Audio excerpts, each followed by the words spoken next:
resellers? I'm Rebecca and you are watching Rebecca the Reseller. Thank you for joining me. What is that? And the lawnmower guys are here. What's up resellers? I'm Rebecca and you are watching Rebecca the Reseller. Thanks for joining me today. We are gonna head over to my storage unit for a storage unit tour. I did a video when I first started my channel all about my storage unit and all the tips and tricks I had for getting a storage unit. If you were thinking about it, the pros and cons, like I gave you all the good stuff. So if you are considering getting a storage unit, I would highly recommend watching that video. Again, it's old, but all the information in there is still good and it's still the way I feel. This video is just updated because my storage unit looks a little bit different now. It's the same exact unit, but I just have it set up a little bit differently. I have a different inventory system now. My purposes are a little bit different. So I thought it was worth doing an update. So if you've watched that one, check this out because it is new. I do throw some additional insights in there. I have a little surprise at the end about what is going on with the current state of this storage unit, if I'm gonna be staying there, and what is going on with my payments. But all the information in the other one, if you are seriously considering getting a storage unit, is still good, and that's where I talk about the nitty-gritty of all the things you should consider about getting a storage unit. This one's just kind of like an update and a tour, you know, very light and breezy. So let's go ahead to the storage unit and see what you think.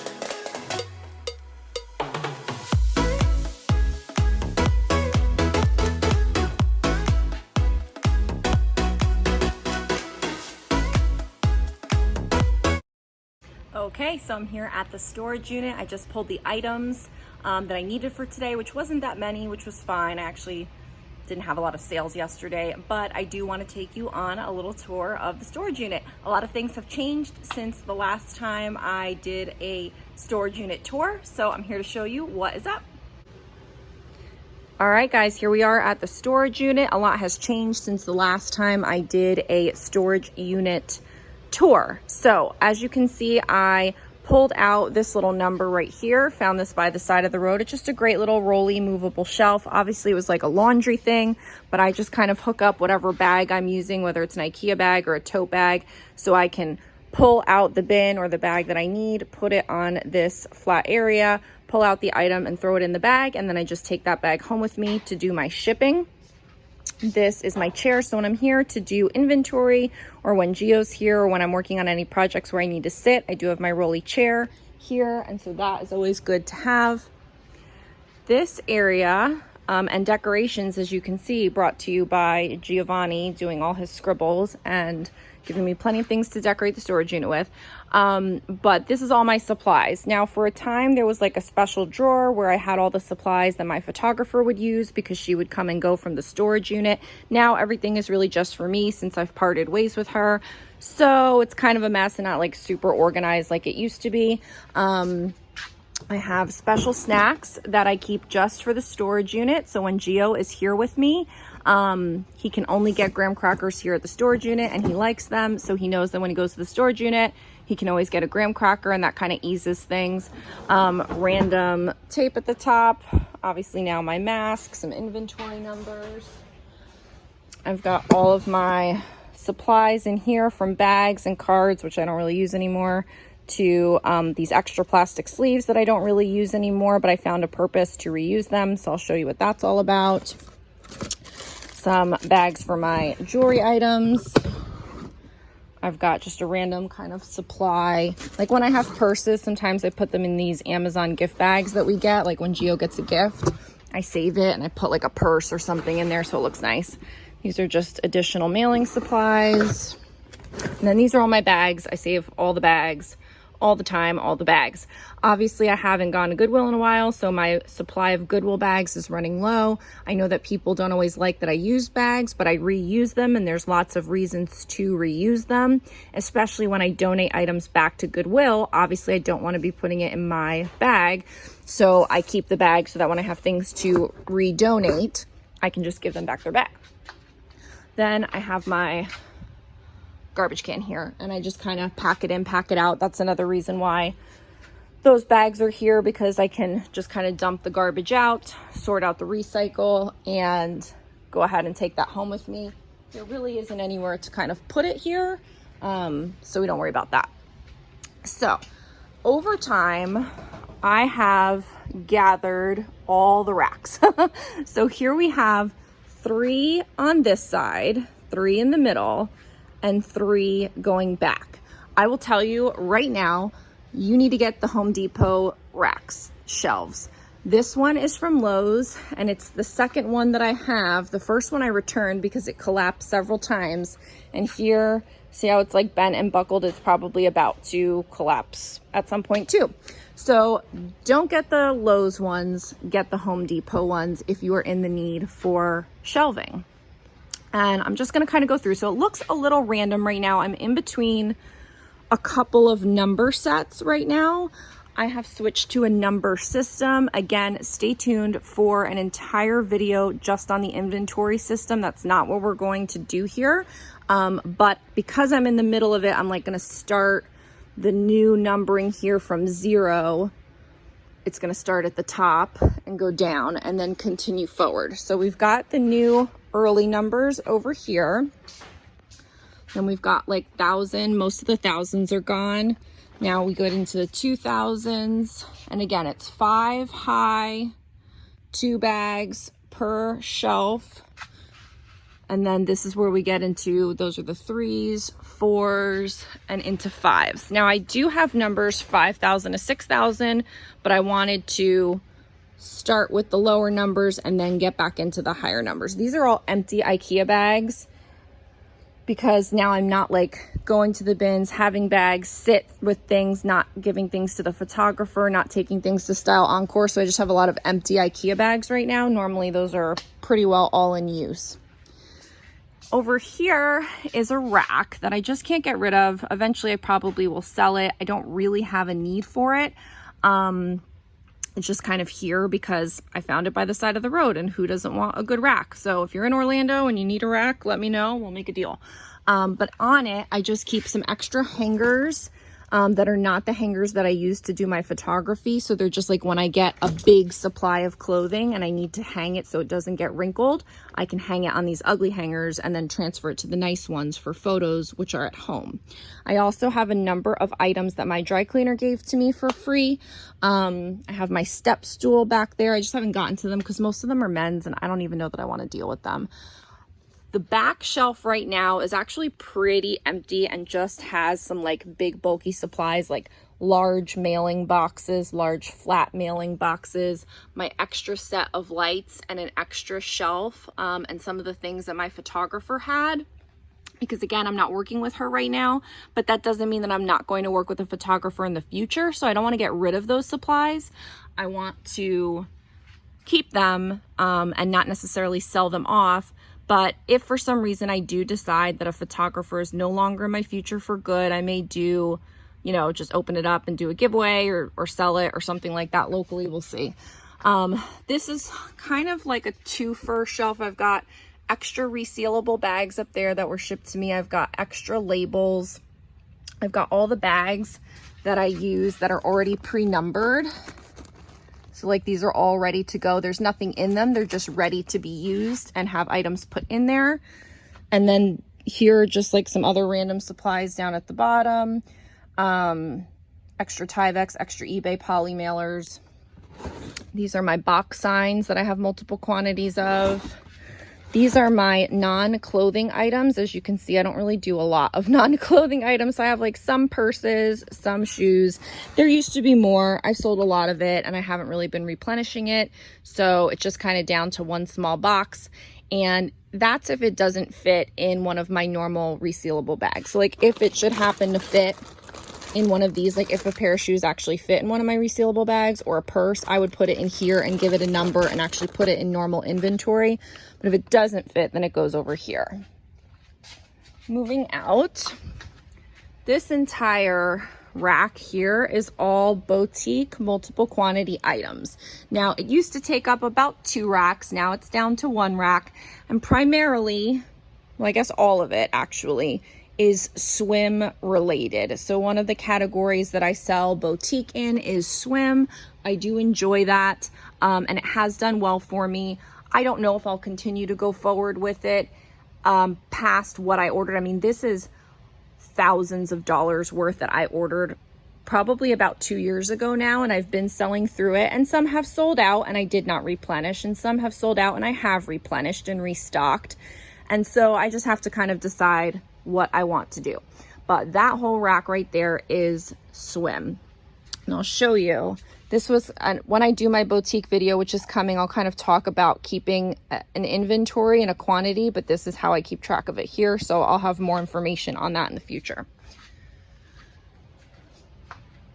This is right now, it used to be unlisted inventory, but now I don't really have any unlisted inventory. Everything is kind of moving through very easily. And so this has now become a couple of random multiple quantity clothing things, jewelry mystery box items, boutique jewelry items, and we'll talk about this in a second. Don't get on me about the boxes, I'll explain. And just some multiple quantity kind of branded random items that I didn't feel like assigning a number to, so they're just in there. When those are done, I won't do that anymore. That was just kind of an old thought, tester out. And then these 2 things, every once in a while you'll come across in a storage unit. People just leave things behind, and so I grab them if I think that there's value to it, and I'll sell it on Facebook Marketplace, or you know, I might use the tub for sorting, or maybe we'll use it for geo for something. So I just kind of grab random things when I see it, if I think it's worth it. Now here is where I used to stack 4 bins high, and those would be waiting full of unlisted inventory, and that's what my photographer would take. Every week she would come, take the 4 bins, that's what she would work on, and she'd bring back the ones that she finished with and put them away. And so that was a really great system that we had for kind of drop and go and passing through. We didn't need to connect with each other. She had a key here, she came when she wanted to, I did what I needed to do, and it worked out really well. When she was done, then this is where I did keep unlisted inventory. But now I don't have any unlisted inventory. Everything is working, everything is processing. I don't have a death pile anymore right now.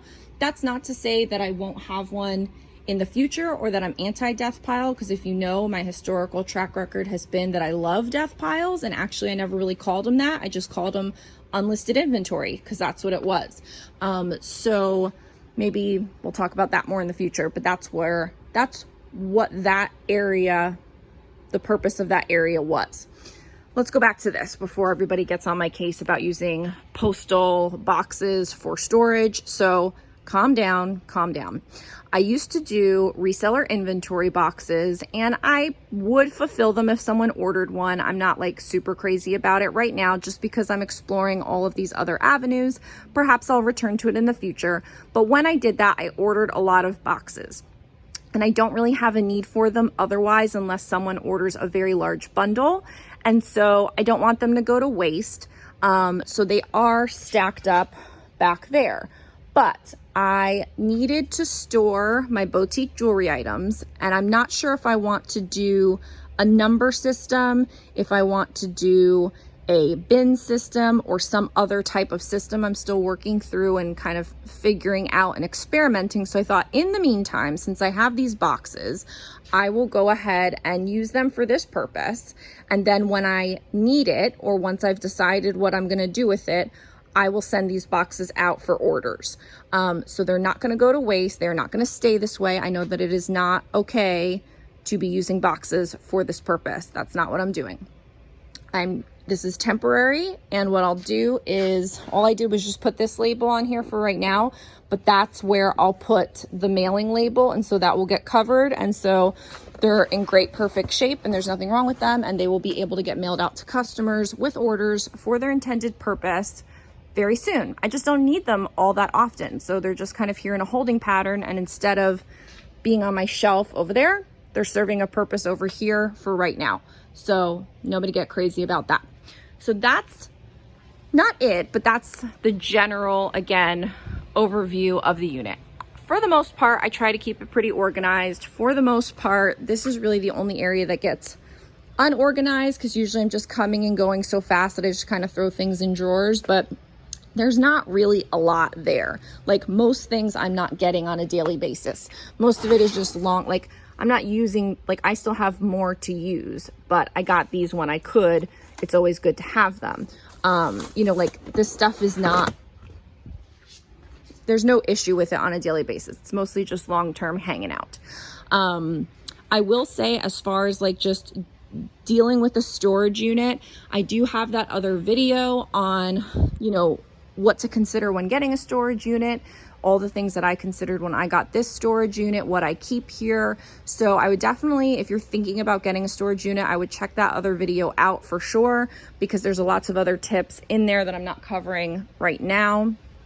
I just wanted to primarily give you an update on what it looks like now, what is going on here.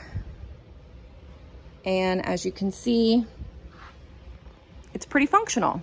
I don't really do a lot of work here. It's mostly just a grab and go situation. I come, I pull my items, I put them in my bag, and I leave. And honestly, I'm literally out the door in maybe 10 minutes or less, unless I have a lot of things to pull, or like today, I have this list of items that I'm gonna probably be pulling out and sending to ThredUp, because they haven't sold on Poshmark in quite a while. Obviously, they're still in inventory, so I think I'm gonna give them a try at ThredUp. And so I'm just gonna pull those, put them in a separate IKEA bag, bring them home, uninventory them, and then send them off in my next ThredUp box. So that's something that I do from time to time as a project. Obviously, I also come and do inventory. That's usually at the end of the year. I did say last year when I did my inventory video, if you're curious about that, you can check that out, like how I actually do my inventory audit at the end of the year, that I was going to do like a monthly cross check. That did not happen. So that is not happening. It may in the future, but it's not happening right now. So more to come on that. The other thing I thought I would just sit and tell you about real quick now, instead of being behind the camera, is that I got a notice in the mail the other day, I should have brought it, that says that they're gonna be raising my rates. And that's not uncommon. It happens usually every 6 months when you get a storage unit. I think I talked about this in my prior video. When I got this unit, and this is my second unit that I've had, when I got this unit, it was like $199. And since it's gone up a little bit. This has been the biggest jump, and it's going up to $249. So I had already been thinking about, and I shared on Instagram a little bit about that. I was kind of thinking like maybe I needed to change with the unit, not because I'm unhappy with it, but because I'm not using it to its full capacity. Because I'm doing so much with ThredUp now, a lot of my inventory is not getting put in here, it's getting sent off. And so the capacity that I have to store in here is a lot larger than what I actually have currently listed. I could put a lot more boutique items. I could put a lot more listed inventory for Poshmark here, like thousands more items. And I'm just not doing that production right now. But I'm hesitant to give up this unit and go to either a smaller unit or give it up completely in some way, because I feel like I'm going to regret that decision if I do. Like, I feel like I may go back to just doing Poshmark, or I may add eBay in and then I'll want a bigger inventory, or I may not be able to get the bigger unit someday if I grow, because this area is so saturated with people that use their storage units for a business of some kind. So like this storage unit is usually at capacity all the time. So I really don't want to give up my unit, but at the same time, the price keeps going up. And I mean, I can afford it. It's like another another $40 from what I'm paying now. So it's not terrible, but it's just the idea of like, well, if there was a time, this might be the time to do it. But I really don't want to make any like rash decisions, because I will be upset if I lose the unit, can't get another one, and then I have to go farther down the road to a unit or something like that. And then I don't want to have to move everything if I'm not really sure that that's the right decision. So I'm going to sit on it for a little while, pay the $250. It is what it is. I think it's not going to go up till July, so that's next month. and see how it goes. But do know, and again, I think I talked about this in the other video, but do know that if you do a storage unit, the rate that you pay when you sign up is likely not going to be the rate that you continue to pay. It's going to go up usually about every 6 months if it's like a corporate storage unit place. In my experience at the 2 different corporate storage unit places that I've had, it's happened at both of them. So just a little side note. So what'd you think? Hopefully you liked the storage unit and can see my new setup and see, you know, how I'm using it now and kind of know a little bit about my predicament currently. Again, I'm gonna wait it out and kind of see what's going on. I'm not gonna make any rash decisions, but it is kind of floating around in the back of my mind that perhaps since I'm not utilizing the storage unit to its full capacity, maybe I need to downgrade to a smaller unit or consider a plan to move out of it, though I don't think that's likely. Or consider changing my business in a way that I am maximizing that storage unit. And I have talked about that before on Instagram and how I have thought of different ways to do that. So if you have any thoughts on it, or if you have any questions about getting a storage unit, leave them in the comments below. Go ahead and like this video on your way out and subscribe to the channel so we can hang out again. And if you're a current subscriber, thank you so much for coming back. It's great to see you and I appreciate it. Have a great day. Bye.